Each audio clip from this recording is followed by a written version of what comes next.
Lord, palakasin mo ako sa mga oras na ito. Bigyan mo pa ako ng maraming inspirasyon para makamove on sa buhay ko. Ako ngayon, Lord, ay nakalubog sa isang problema na hindi ko lubos maisip kung bakit dumating sa aking buhay ito.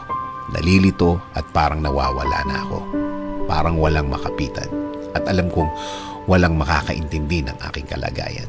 Bigyan niyo po ako, Panginoon, ng guidance para malaman ko kung ano ang dapat kong gawin at kung ano ang dapat isipin.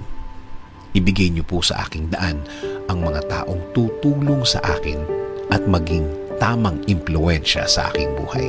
Taong nakareceive na din ng inyong pagpapala at ng inyong guidance at patuloy na nabubuhay ng tama na ayon sa inyong kalooban, Panginoon. Huwag niyo pong hayaan din na grabing maapektuhan ang aking pamilya. Spare them from hurt. Patuloy niyo po silang protektahan.